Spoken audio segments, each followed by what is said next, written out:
문명이 발달해도 금을 만들 수 없는 까닭. 요즘 세상 정말 많이 변했지요. 젊은 시절 라디오가 신기했던 때가 엊그제 같은데 지금은 손바닥만 한 전화기로 전 세계 사람과 이야기를 나누는 시대가 되었습니다. 철도차도 만들고 비행기도 만들고 심지어 달나라까지 다녀오는 세상이 되었으니 정말 못 만드는 게 없을 것 같습니다. 그런데 한 가지 신기한 일이 있어요. 아무리 과학이 발달해도 여전히 만들지 못하는 것이 하나 있다는 겁니다. 바로 금이지요. 오늘은 왜 사람이 금을 만들어낼 수 없는지 그 까닭을 차근차근 말씀드려 보겠습니다. 어려운 과학 이야기라고 걱정하지 마세요. 저희 어릴 적 이야기부터 시작해서 쉽게 풀어서 설명드리겠습니다. 먼저 금이 다른 것들과 무엇이 다른지 알아봅시다. 우리가 일상에서 만드는 것들을 생각해 보세요. 부엌에서 밀가루와 계란으로 국수를 만들거나 대장간에서 쇠를 달궈서 농기구를 만드는 것처럼 말입니다. 이런 것들은 모두 이미 있는 재료들을 섞거나 모양을 바꿔서 새로운 물건을 만드는 거지요. 하지만 금은 그런 것과는 완전히 다릅니다. 금은 그 자체가 하나의 완전한 원소라는 것입니다. 이 원소라는 말이 어려우시겠지만 쉽게 말하면 더 이상 쪼갤 수 없는 가장 기본적인 물질이라는 뜻입니다. 예를 들어 설명드리면 이렇습니다. 쌀을 생각해 보세요. 쌀은 아무리 작게 쪼개도 결국은 쌀입니다. 마찬가지로 금도 아무리 작게 쪼개도 금입니다. 하지만 밥은 다르지요. 밥은 쌀과 물이 합쳐진 것이니까 쌀과 물로 나눌 수 있습니다. 금이 되려면 아주 특별한 조건이 필요합니다. 금 알갱이의 가장 중심이걸 원자핵이라고 합니다에는 정확히 79개의 작은 부품이 들어있어야 합니다. 78개도 안 되고 80개도 안 됩니다. 꼭 79개여야 금이 되는 거지요. 이건 마치 자물쇠 같은 겁니다. 열쇠 번호가 정확히 맞아야 열리듯이 79개가 정확히 맞아야 금이 되는 거예요. 사실 금을 만들려는 시도는 아주 오래전부터 있었습니다. 조선시대보다도 훨씬 전 서양에서는 연금술사라는 사람들이 있었습니다. 이분들은 마치 한의원 같은 곳에서 여러 가지 약초나 광물을 끓이고 섞어가며 금을 만들려고 했어요. 왜 그랬을까요? 그때는 납이나 구리 같은 금속들이 금과 비슷하게 생겼거든요. 무겁기도 하고 반짝이기도 하고 말이지요. 그래서 이걸 조금만 바꾸면 금이 되지 않을까? 하고 생각한 거였습니다. 연금술사들은 수백 년 동안 온갖 방법을 다 써봤습니다.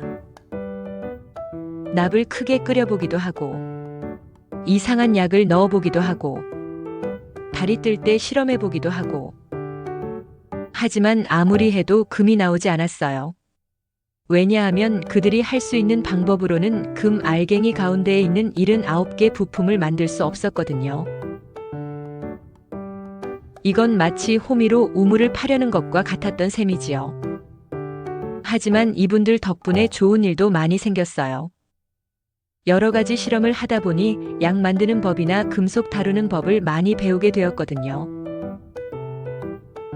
실패했지만 그 실패가 나중에 큰 도움이 된 것이지요. 20세기가 되어서야 과학자들이 드디어 금을 만드는 방법을 알아냈습니다. 아주 크고 복잡한 기계를 사용해서 다른 금속을 금으로 바꾸는 데 성공한 거예요. 예를 들면 수은 부품이 80개에서 하나를 빼면 금 부품이 79개, 백금 부품이 78개에서 하나를 더하면 금 부품이 79개. 그럼 이제 금을 많이 만들 수 있겠네 하고 생각하시겠지만 현실은 그렇지 않습니다. 여기에 큰 문제가 3가지나 있거든요. 첫 번째, 돈이 너무 많이 들어요. 금을 만드는 기계는 온 동네의 전기를 다 써도 모자랄 정도로 전기를 많이 먹어요. 금 조각 하나 반지에 들어갈 정도를 만드는데 드는 전기료가 몇십억 원이나 됩니다. 이건 금값보다 몇백만 배나 비싼 거예요. 계란 하나 사려고 소 한 마리를 파는 것과 같다고 보시면 됩니다. 두 번째, 위험해요. 금을 만드는 과정에서 몸에 해로운 것들이 나와요. 병원에서 엑스레이 찍을 때 나오는 것과 비슷한 해로운 것들이 나오거든요. 그래서 아주 조심스럽게 해야 합니다. 세 번째, 거의 만들어지지 않아요. 하루 종일 그 큰 기계를 돌려도 눈에 보이지도 않을 만큼 작은 양의 금밖에 못 만들어요. 반지 하나 만들려면 몇백 년은 걸릴 거예요. 그렇다면 지금 우리가 쓰고 있는 금은 대체 어디서 온 걸까요? 참 신기한 이야기가 있습니다. 별들의 마지막 순간. 밤하늘을 보시면 별이 많이 보이시죠? 그 별들 중에는 우리 태양보다 훨씬 큰 것들이 있어요. 그런 큰 별들은 나이가 들면서 점점 무거워지다가 어느 순간 꽝 하고 엄청난 폭발을 합니다. 이 폭발이 얼마나 큰지 아세요? 우리가 100년 동안 쓸 전기를 1초 만에 다 만들어낼 만큼 큰 폭발이에요. 이런 엄청난 폭발이 일어날 때만 금 같은 무거운 것들이 만들어져요. 평상시에는 절대 만들어질 수 없고요. 우주에서 지구로, 별이 폭발해서 만들어진 금은 우주 공간으로 흩어져요. 그리고 아주 오랜 시간 뒤에 우리 지구가 만들어질 때 그 금들도 함께 모여서 지구에 오게 된 거예요. 그러니까 우리가 목에 차고 있는 금목걸이, 손가락에 끼고 있는 금반지는 모두 하늘에서 온 선물인 셈이지요. 생각해보니 참 신기하지 않습니까? 우리 손에 있는 금이 원래는 아주 먼 별에서 온 것이라니 말이에요. 금을 만들 수 없다는 걸 안 사람들은 다른 방법들을 찾았습니다. 금 대신 쓸 수 있는 것들. 요즘은 기술이 좋아져서 금이 아니어도 비슷한 역할을 하는 것들을 많이 만들었어요. 예쁜 장신구는 다른 금속으로 만들어서 금처럼 보이게 해요. 전자제품에는 구리나 다른 금속을 대신 써요. 치아에 쓰는 것도 금 대신 더 좋은 재료들이 나왔어요. 금을 다시 사용하기. 새로운 금은 만들 수 없지만 이미 있는 금을 다시 쓸 수는 있어요. 안 쓰는 금반지를 녹여서 새 반지를 만들어요. 고장난 휴대폰에서 금을 뽑아내서 다시 써요. 오래된 컴퓨터 부품에도 금이 조금씩 들어있거든요. 실제로 휴대폰 같은 기계 1톤에는 금광에서 캐낸 돌 1톤보다 금이 더 많이 들어있다고 해요. 그래서 요즘은 버려진 전자제품에서 금을 찾아내는 일이 새로운 금광이 되었답니다. 절약해서 쓰기. 금을 만들 수 없으니까 있는 금을 아껴 써야겠지요. 옛날에는 금을 많이 써도 괜찮다고 생각했지만 이제는 꼭 필요한 곳에만 쓰려고 해요. 지금까지 왜 사람이 금을 만들 수 없는지 알아봤습니다. 정리해보면 금은 특별한 물질이에요. 79개 부품이 정확히 맞아야만 금이 돼요.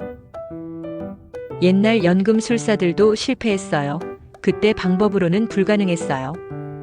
지금은 방법을 알지만 너무 비싸고 위험하고 조금밖에 못 만들어요.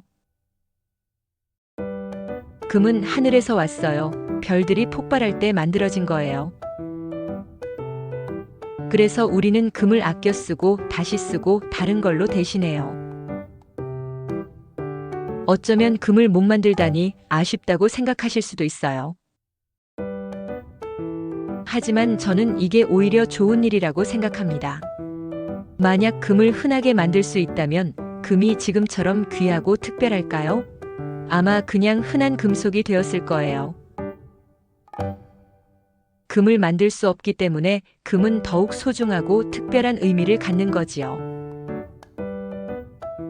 또한 자연이 우리에게 주는 교훈도 있습니다. 아무리 과학이 발달해도 자연의 모든 것을 다 통제할 수는 없다는 것. 그리고 주어진 것들을 감사하게 여기고 아껴 써야 한다는 것 말이에요. 우리 어릴 적에는 아껴 쓰고 나눠 쓰고 바꿔 쓰고 다시 쓰자는 말이 있었지요. 금 이야기를 들으니 그 말이 다시 생각나네요. 앞으로 금으로 만든 물건을 보실 때마다 이 이야기를 기억해 주세요. 그 금은 아주 먼 별에서 와서 수십억 년의 시간을 거쳐 우리에게 온 정말 소중한 선물이라는 것을요. 그리고 우리는 그 소중한 선물을 후손들에게도 물려주어야 할 책임이 있다는 것도 잊지 마시기 바랍니다.